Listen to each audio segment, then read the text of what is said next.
Hello, Hey. everyone, and welcome back to the Breakthrough Blueprint, where we talk to entrepreneurs about how they became successful today. And I have with me my amazing friend Suli, and I'll hand it over to her to introduce herself. Thanks, Mel, for having me on. For those of you guys who don't know me, I'm Suli Zinck.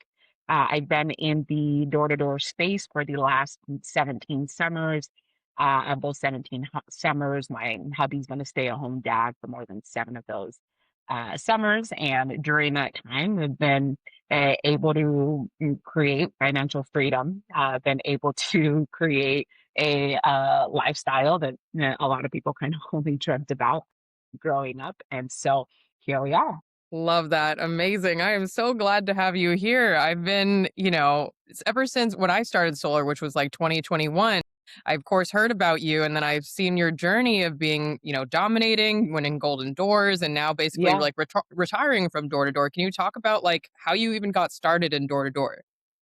Yeah. So one thing that I wish I would have done differently when it comes to my journey, I wish that I would have vlogged from day one. Most people who know Suli Zinck, they know me in my success era. They know Mhm. me in the, Mhm. it's kind of like you met me in 2021. I've already done all of these amazing things.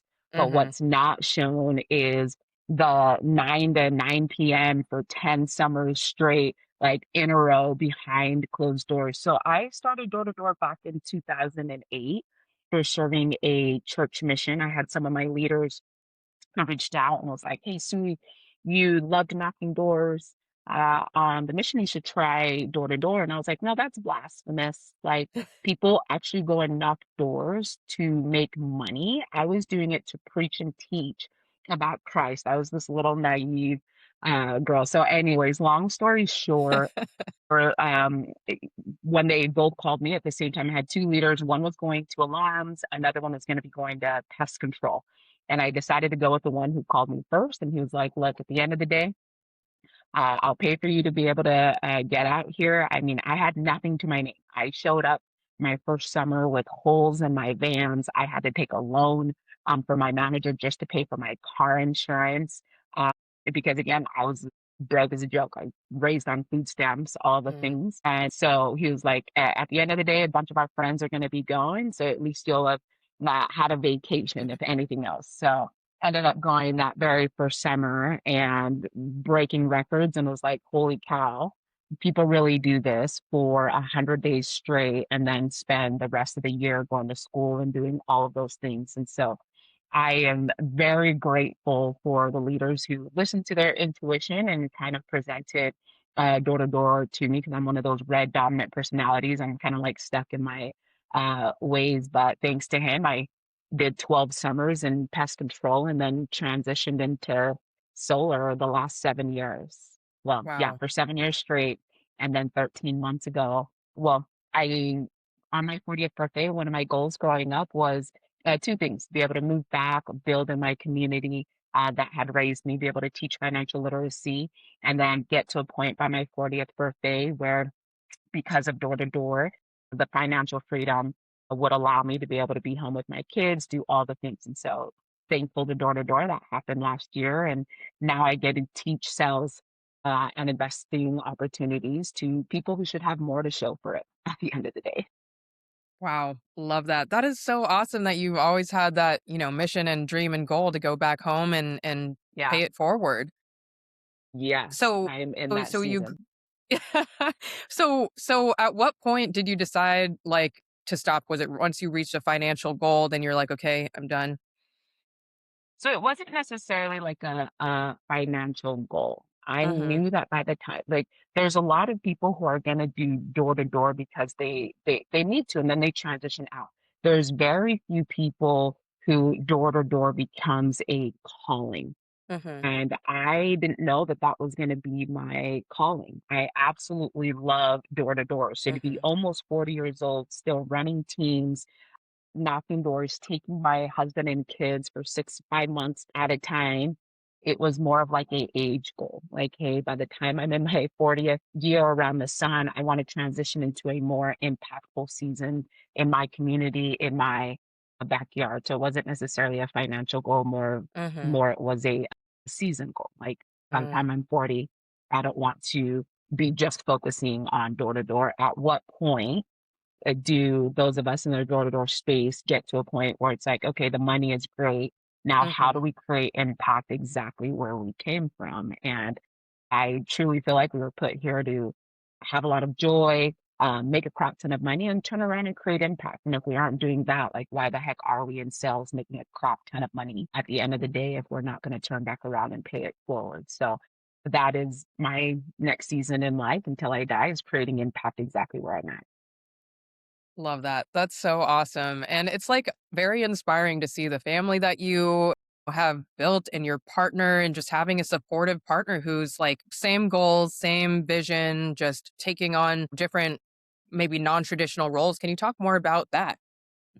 Yeah, so that was kind of tricky. Like the hubby and I, we are complete opposites. Funny enough, my third year in pest control, we were married, and I had him come out with me and was like, "Hey, you should come and like knock some doors as well." Basically, after the third door, I fired him. Was like, this man is way too nice. And when people on the doors are like, "Oh, not interested," or "Hey, you are bothering us right now," he really takes that personally. It's in his nature to not be Mm, someone who's gonna feel hmm like they're a burden to someone. And so it was kind of a hard dynamic for like the first few years of our marriage. I knew that the income that was going to come from door to door was definitely going to catapult us later in life.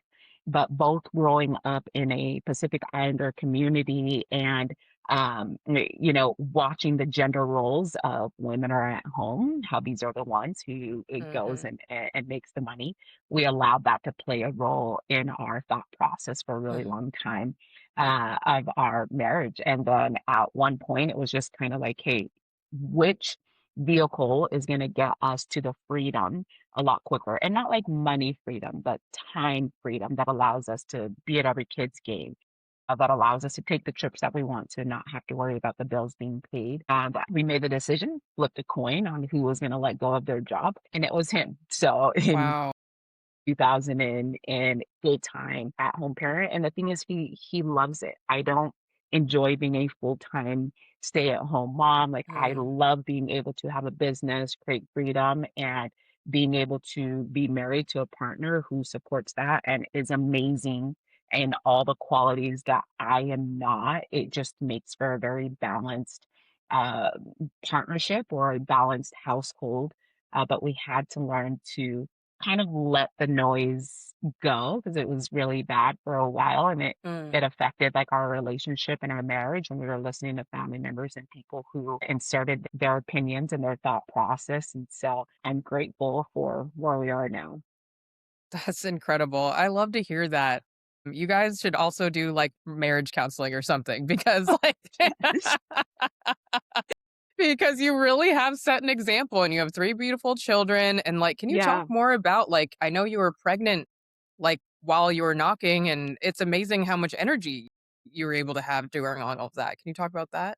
Yeah, so it's so funny because each kid revolved around the door-to-door space. So my daughter Anarisa, it's kind of funny. We call her our summer cells baby. We basically I almost had her on the doors back in 2012, knocking in California with like this big old Oompa Loompa, fat woman, knocking doors. And for me, it was either, hey, sit at home do nothing while my hubby is working, or go and get some exercise, go and make some income to be able to get all the fun things for her. So we had her in August. I basically only worked half a summer of the year that Mm, I was having my daughter. And funny enough, mhm. I still outperformed 80% of the office only working half a summer. And then Love that. my middle child, if anyone who's in entrepreneurship or in door to door knows the importance of write offs for taxes. And I had C sections for my Mm. kids. And so 2013, having my middle child, went to my doctor and was like, I need to have this kid before the end of the year because I need him on my taxes. That's exactly what happened with that one. We scheduled a C section before the year ended so that I could ease him on my taxes.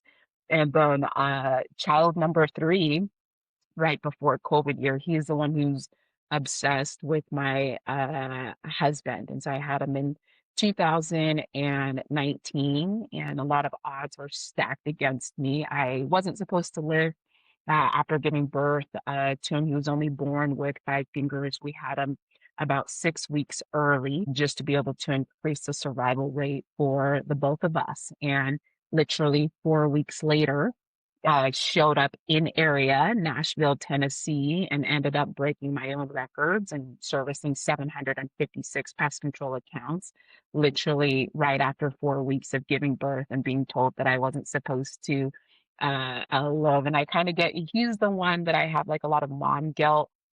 All that he knows as his mom and dad is basically his dad. Like my husband was there like for him 24/7 from the second that he was born while I was like gone, during the summer months and things like that. But being able to be home now and being able to still create impact and being able to Mhm, show up for them ultimately was a goal at the end of the day. And I kind of chuckle mhm, too, because if you look at my kids, my oldest daughter is really skinny. And then my middle child is kind of like, a little bit, a little bit plump. And then my 6 year old is super, he's chubby. Okay. And we kind of associate it to our finances in the door to door space. My, oldest daughter, she's always talking about like the savings and feel like she didn't have the life my 6 year old did because we mm, were scrambling and saving when we had her in mhm, pest control. So mom was couponing, saving, doing all these things. And by the time it gets to the second child, it was like, okay, cool. We've got some money, we've got some investments, and then blew up. My son is 6, and that's when I transitioned into the solar space, was right after having my son. And so mm, this little chubby Oompa Loompa, confident, 96 pound 6 year old is an indication of the abundance. He knows no, he doesn't know the word no. mm, He truly believes that money does grows on trees. He believes in abundance, like all those things. And it's just kind of funny to look back mhm. on all three of our kids, even though shapes and sizes indicates my journey in the door to door space as well. And so they're just great reminders. That's so funny. Wow, that is so interesting. So, obviously your children have seen you like put in the work ethic, and I'm sure they've seen you guys work as a team. Like, how do you guys, I guess, make sure that they have those same work ethic skills as they grow up and so they know, that things don't just get handed to them in life? Really great question. So my kids will be the first people to tell anybody that mom doesn't just hand anything out Mm, like mhm, at home. Like they absolutely understand the importance of saving and mhm. working for what it is that they want. Like my daughter will be the first because we're always reminding her like, hey, you don't have money. Your mom and dad has a couple of bucks, but you're broke. You are. Yes, and so my oldest daughter, hates it, but at the same time, we were living at a really nice community, and the way that I grew up, very broke and in a humble environment, I feel like it helped shape me. And you Mhm, get to a point where, yes, you do have money, you do have some finances, and you get into a different culture, and you see how it spills over to your kids. And I watched that. My oldest daughter watching her desire for name brand stuff, wanting to mm, change her body, her hair to keep up with her other friends and people in the community. And as a mom and as someone who's worked really hard and want to teach them of those things, I'm like, okay, how do I help instill this culturally in our home and in every aspect as far as like money shouldn't change you for one. And two, you should be able to give back. And it's not necessarily that money determines like who you are in culture. So we decided to leave that community and come and build exactly where I grew up, like kind of like in the ghetto. I want my kids to be able to learn humility. So they're seeing it on a regular basis by going to schools with people who look exactly like them, to being surrounded by people who don't always have an excess in mhm. things. And so being able to have them see that at school, having them see that, in their cousins and in our family members and in our community, it is a reminder to them when they are home, the things that they do have. So for me, it took a lot of uh, action when you want to be the parent, you make the money, you grow up like, hey, I don't ever want my kids to struggle, which Mhm. they don't, but at the same time I want to have children who are going to go back out in society and be kind, and who are going to use their money to be able to up level communities and people around Mhm. them, and not necessarily as a status symbol. And so I think Mm. just from what they already see at home, they see their mom still shops at Savers. Walmart's like our best friend. They know that we aren't too good to use Mm. coupons. And so they Mhm. are seeing this on a daily basis, on top of being in a community and in Mhm. surroundings of people who look exactly like them at the same time. Wow. That's Yeah. amazing. I love that. That's so awesome. So I know that, you've obviously been investing and you continuously teach others how to invest. Did you have that mindset from day one, from your first like big paycheck and door to door where you're like, okay, I need to save this or? Yeah, so I'm a unique story and I share this often. People like, what's your drive? When you are 7 years old and you're Mm, being raised by grandparents who are spiritual giants but have zero financial literacy, and you're eating the mm, same things for dinner on a regular basis, you are sharing rooms with cockroaches, you're the people who are raising you can't afford socks and clothes from, a regular section, even at the thrift store. mhm, It's very hard to undo that. And so when I did get into the door-to-door space in 2008, one, I didn't think that this was going to create the financial freedom that it has. It was just more of mhm, like, an ends to means. I was going to school, I was going to college, I had a ton of debt.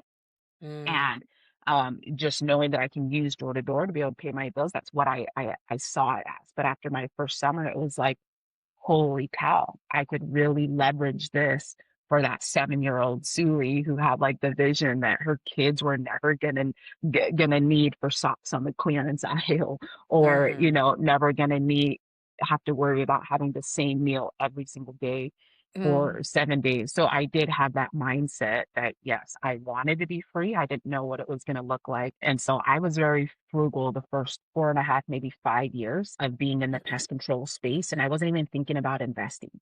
It was more of mm, how do I get out of debt? How do I create stable income? How do I create a lifestyle that's just gonna pay the bills so that I don't ever have to go live at home or have to ask people for handouts. Like I never wanted to ask anyone for money. So that's kind of what my first 4 or 5 years was in the door space, and then transitioning and getting into rooms with other people who were doing things at a high level. So not only having money that was paying their bills, but it was I'm watching them put money aside that's now taking care of their current finances. And I'm like, I want that. And I wish that I would have done it sooner mm, in the door space, is investing in myself and investing in assets. But when you grow up mhm, not seeing a lot of financial literacy in their own home, you have a scarcity mindset. And I saw that in my money management.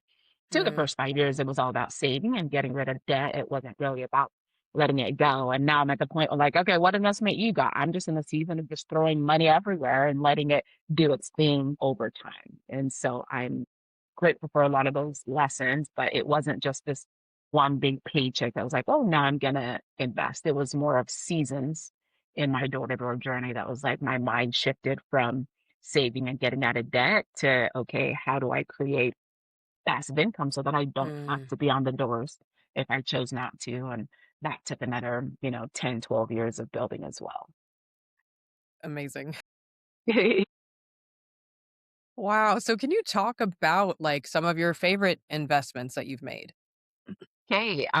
So a lot of things that are just super easy that I feel like one is going to just be stocks. A lot of people don't recognize that they can simply get up off of their couch, go to their banks, and just Mhm, change having a traditional savings account into a high yield savings. But one of the biggest most fun things for me has been putting vehicles on a rideshare platform. I didn't realize being a seven-figure earner that you have to shift your mindset into how to uh, play the tax game.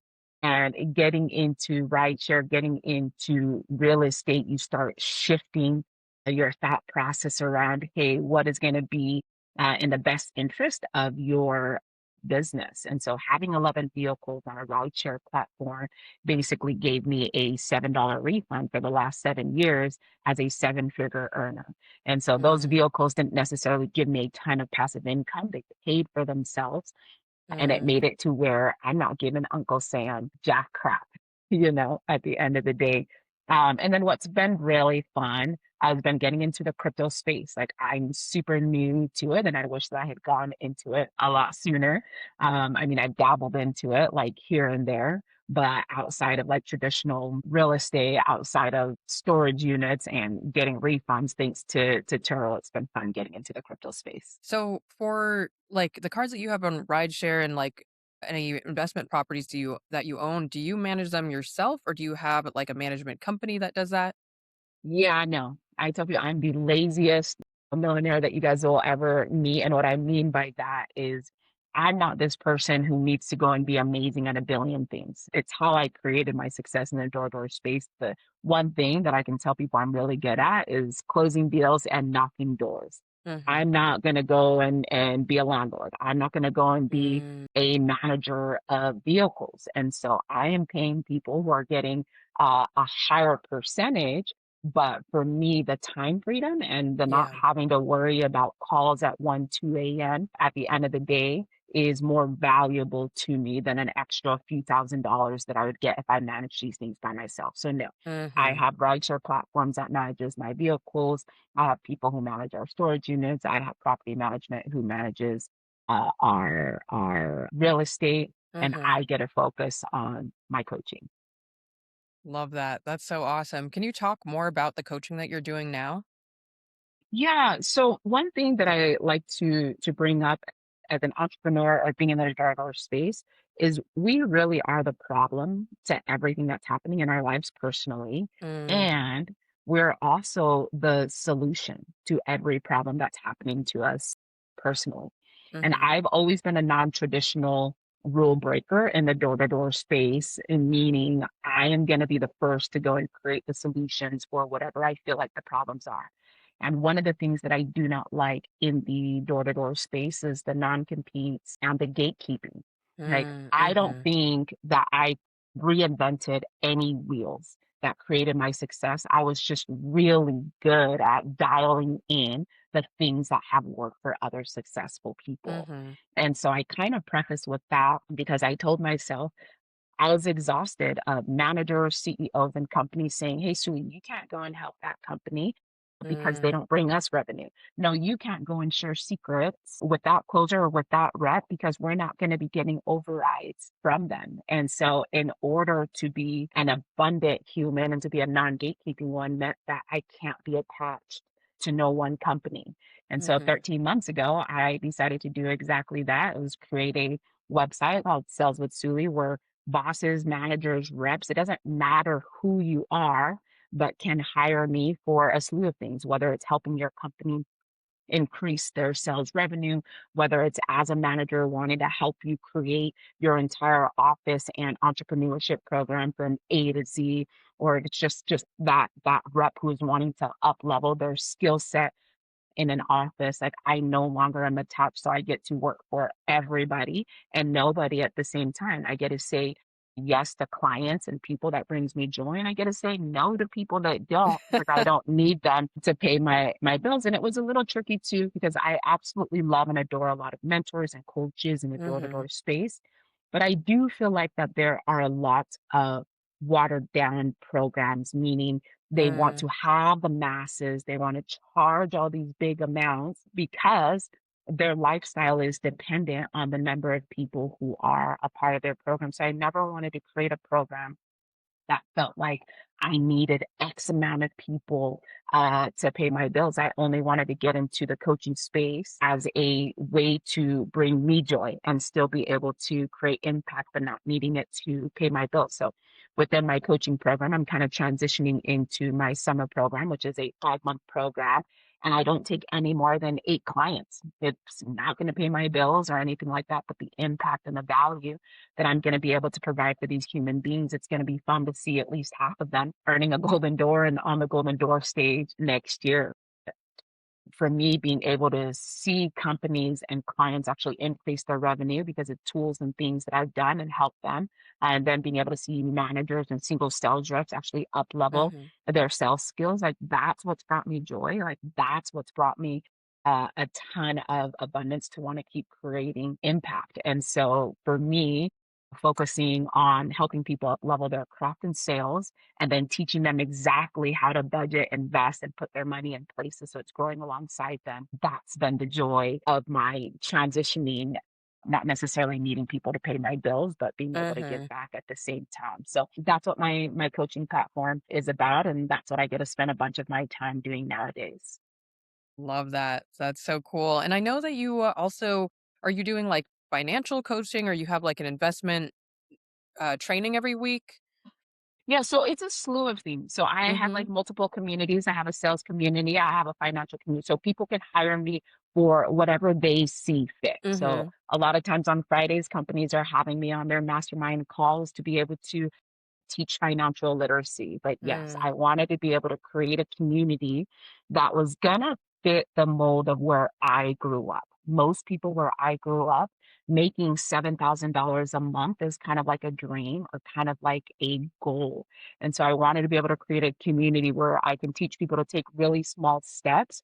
But they don't have a ton of money, they can't really afford my mentorship program, but it's Mhm. like a small entry to be able to be a part of like the community that's going to teach them like small steps. So it's not like I'm doing different things. It's just all in alignment under my umbrella of a sales and investment coach. And depending on the Mm. community, the company, the reps, the business, they can hire me for a slew of things. But I really am focusing on my financial community this year because what I have found in the door to door space is the amount of people who are broke and don't have anything to show for it is Mm. really eye-opening when I'm like, "Hey, you can invest here with $1,000 or 500," and they don't have that to their name. I am like, "What are we doing as leaders, Mm. as managers, as CEOs? Why aren't we teaching basic financial principles to our reps so Mhm. that they decide to stay with us, not necessarily choose to because they're broke?" So I guess my umbrella is just very broad. I tailor Mhm. everything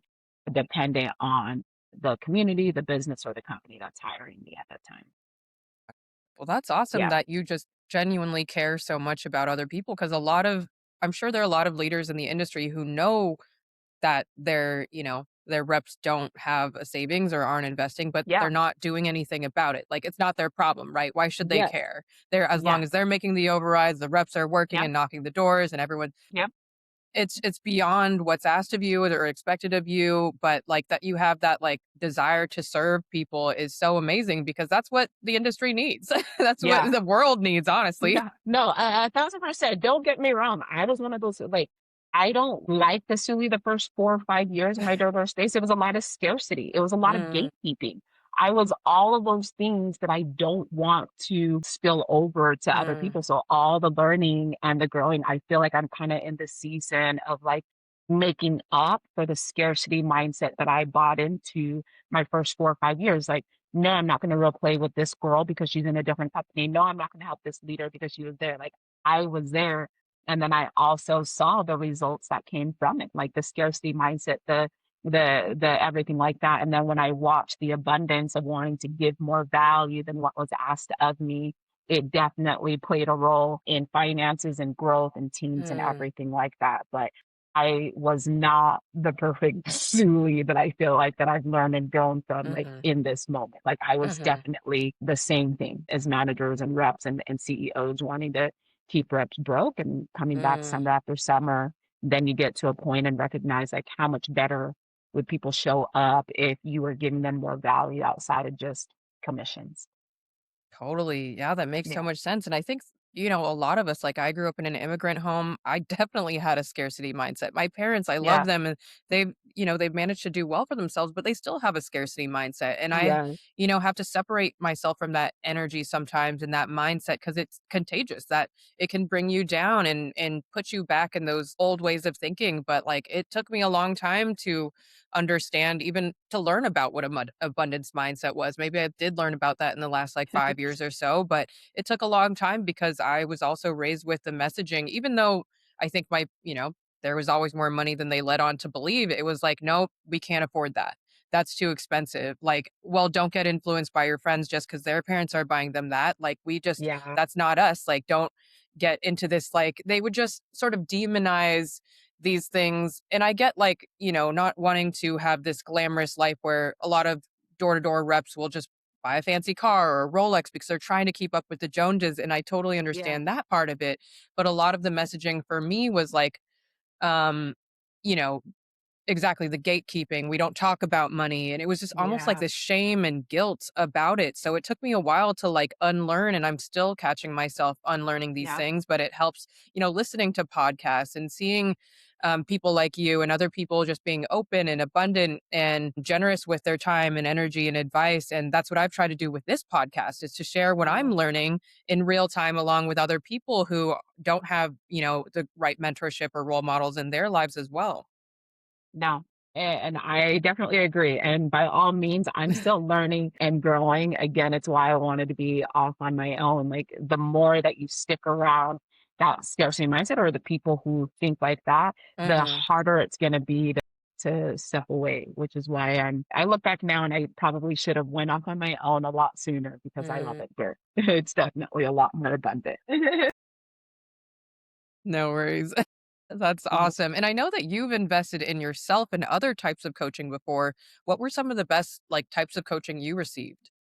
Yeah, that's a good question too. Because again, if I were to go back and do things differently, one, it would have been investing into myself a lot sooner. I was so Mm, cheap, thinking like broke mindset and everything yeah. like that. But there is one one-on-one coach that I had and absolutely love, Coach Kirk, investing probably by like year three, where I was getting a lot of just one-on-one coaching and deep dive. He was one of the reasons and one of the examples for why I wanted to get into one-on-one coaching whenever I was going to be financially set and Mhm. ready, because the impact of doing one-on-one versus like a group setting was very massive for me and in my growth. And then Mm. masterminds and being around other people that, one, has nothing to do with door to door and nothing to do with people who are getting overrides off of you, Mm, really changed my mindset in where I was going to be placing money. And I think doing that, like, really early on, and I can't say early on because I felt like I was late, but probably like 8 years ago, started getting into financial masterminds that mm, had nothing to do with my space, really created that abundant mindset of like, okay, I was really utilizing all my money and figuring out all the other places to put it because I'm in rooms of people, one, who aren't in door to door, and two, who are mm, just spending 80% of their time figuring out places to put their money. And that's mm, where I learned a lot of things about investing. And those are the same things like people in my community can't afford these masterminds. And so I'm trying to implement a lot of the mhm, things that I've learned, that I paid hundreds of thousands of dollars to, and now giving it out for free mm, now on a regular basis, but it wasn't even mine to begin with, and mm. so it's not mine to but I think my one-on-one coaching that I've got, and then the masterminds has definitely opened up my thought process and mindset in the investing realm for sure. Wow, that is so awesome. One-on-one financial coaching. Are you still doing different are you still receiving coaching now?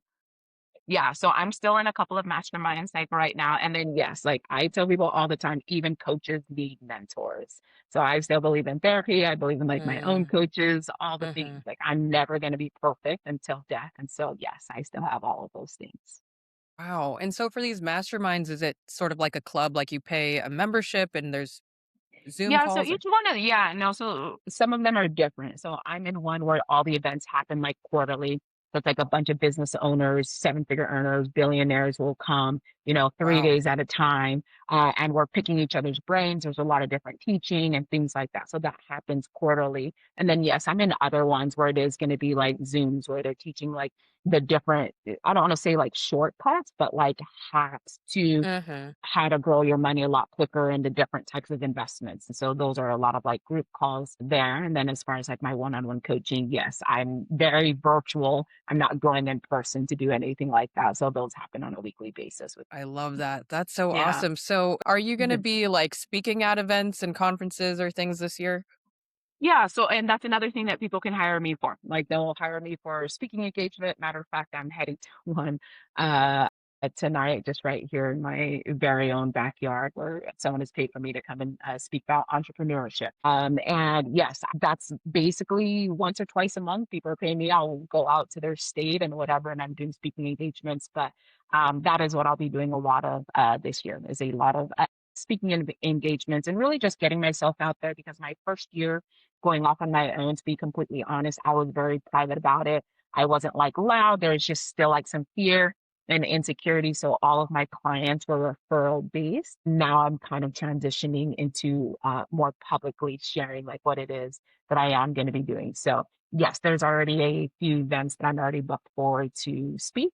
And then I'm going to be spending a lot of time for my mentorship program, my Golden Door program, helping these 5 to 8 clients be able to obtain their golden door while still being plugged into my financial community and sales community. Love that. That is so awesome. Wow. I Yeah, am so glad that that we were able to do this today. And just to wrap no, of things course. up, do you have any advice for people that want to be where you are in life?